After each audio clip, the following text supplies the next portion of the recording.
ay nasa northwest sila ng Bajo de Masinloc sa layong 85 nautical miles. Kaya't ang mother boat na ito ay nangangahulugang nasa malalim na parte na ng katubigan.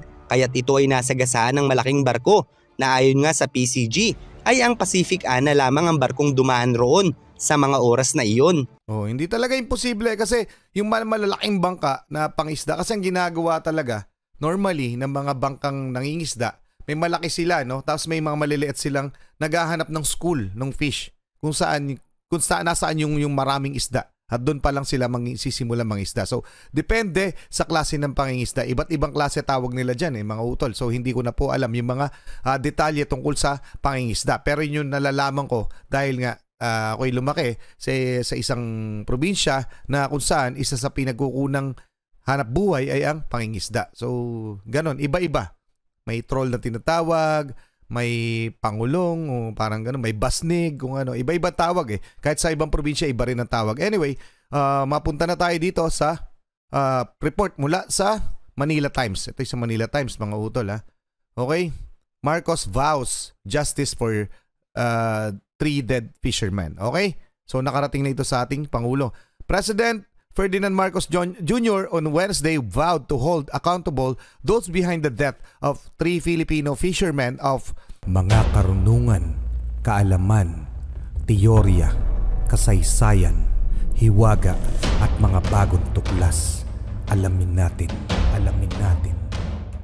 Mainit ngayong pinag-uusapan sa social media, mga utol, yung nangyaring insidente malapit sa Bajo de Masinloc o sa Scarborough Shoal dyan sa bandang Zambales, mga utol. Alam nyo naman yung Scarborough Shoal ay isa sa mga disputed na lugar, no?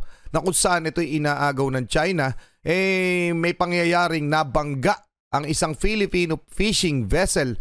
So yan ang ating aalamin kasi ito title ng solidong kaalaman, no? China. May kinalaman nga ba sa nabanggang Filipino fishing vessel sa West Philippine Sea? Ito'y mula kay Solidong Kaalaman. Paki-subscribe siya. Paki-like na rin. Mamaya alamin natin yung report tungkol dito at yung mga kabuuang investigasyon na ginagawa ng Philippine Coast Guard hinggil sa nasabing insidente. Game na.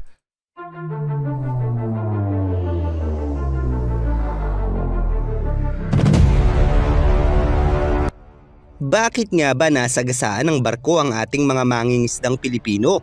Nito lamang October 2, 2023 sa West Philippine Sea. Ano ang nagtulak sa kanila upang mapadpad sa malalim na bahagi ng bahura? Kung saan ito ay madalas daanan ng malalaking barko ng iba't ibang bansa sa mundo? At sino ang dapat managot sa insidenteng ito? Iyan ang ating alamin sa videong ito. Pero bago tayo magpatuloy, ay baka naman maaari mo munang i-like itong video. Ang barkong pinaniniwalaang nakasagasa sa bangka ng mga mangingisdang Pilipino sa Bajo de Masinloc ay pinatatakbo ng kumpanyang Sinocor Maritime Company Limited mula sa South Korea, kung saan ang naturang barko naman ay nakarehistro sa Marshall Island. Ito ay isang crude oil tanker na may pangalang Pacific Ana at ayon sa ulat na inilabas ng Department of Transportation ay ibinahagi umano ng isang tripulante ng Filipino fishing boat na Dirin ang nangyaring insidente bandang 4:20 ng madaling araw noong October 2. Ito ay habang ang kanilang mother boat ay nakaantabay at naghihintay sa mga kasamahan nitong maliliit na bangka na nangingisda noon sa mababaw na bahagi ng bahura, kung saan ang tinatayang kinaroroonan ng mother boat ay 85 nautical miles sa northwest ng Bajo de Masinloc. At dito ay nadaanan umano sila ng isang foreign vessel at lumubog ang kanilang bangka na nagresulta sa pagkamatay ng 3 tripulante nito, kabilang ang kapitan ng bangka. Sinabi rin ng PCG na ang tanker na may pangalang Pacific Ana ay nakilala batay sa datos nito sa marine traffic na na-cross-reference sa mga account mula sa mga nakaligtas na crew ng Filipino fishing boat na Dirin. Sinabi rin ng PCG na makikipag-ugnayan ito sa flagship ng barko kung saan ito ay nakarehistro at maging sa susunod na daraungan nito. At ayon nga sa ating nakalap na impormasyon, ang nasabing destinasyon ng barko ay inaasahang makararating sa daungan ng Singapore ngayong October 6 sa ganap na 12:01 ng madaling araw. Ang nasabing barko ay nagmula sa daungan ng Incheon sa South Korea at umalis dito noon pang September 27 sa ganap na 7:21 UTC time zone o 3:21 ng hapon oras sa Pilipinas. Nangyari umano ang insidente dahil sa masamang lagay ng panahon na nagdulot ng dilim sa palibot ng dagat, kaya't nabigo umano ang mga tripulante na sakay ng mother boat na matukoy ang papalapit na barko na noon ay hindi pa nakikilala ng mga mangingisda na nagresulta sa banggaan na naging sanhi ng pagtaob ng motherboat nito at pagkasawi ng 3 nilang kasama. Pero sino nga ba ang dapat managot sa insidente kung ang nasabing barko ay rehistrado sa Marshall Island? Ayan mga utol, no?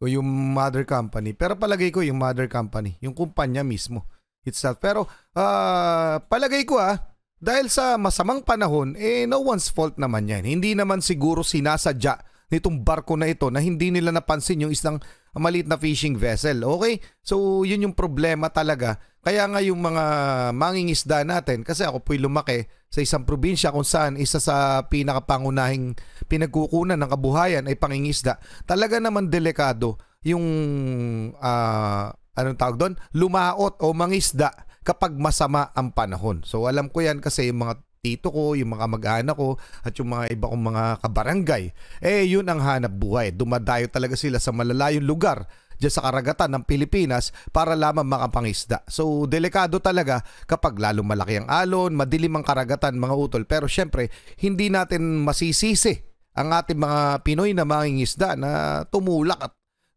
humanap ng hanap buhay kahit masama pa ang panahon. So titingnan muna natin itong report ng mismo ng Philippine Coast Guard tungkol sa nasabing insidente. Ito'y mula sa mismong Facebook page ng Philippine Coast Guard mga utol, no?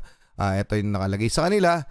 PCG investigate maritime incident involving capsized fishing boat and casualties. Okay? So ayan. So dito na tayo yung mga nasawi, no? Boat captain, 3 yung nasawi mga utol eh. Boat captain si walang pangalan, no?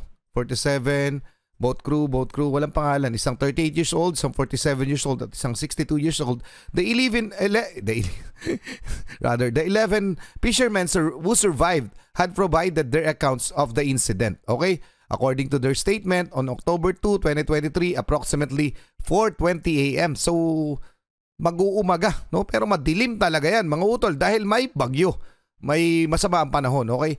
While FFB Dirin was moored in their payaw, adverse weather conditions and darkness may have been contributed to their boat not being detected by the passing tanker vessel, thus resulting in an accidental ramming. Okay? So hindi talaga ito sinasadya. Okay mga utol, yun po yung malinaw. Ang tanong, sino yung i-held accountable dito sa nasabing pangyayaring ito?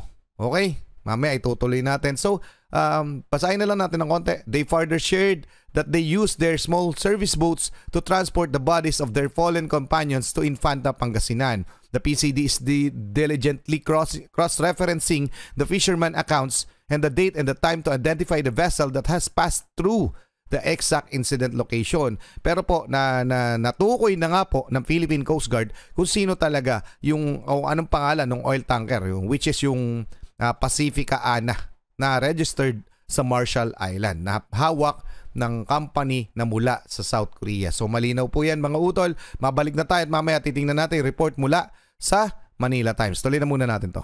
Habang ito naman ay ini-operate ng kumpanya mula sa South Korea, ang pangunahing mananagot o responsableng panig ay maaaring depende sa kalagayan ng insidente at sa mga kasunduan sa kontrata.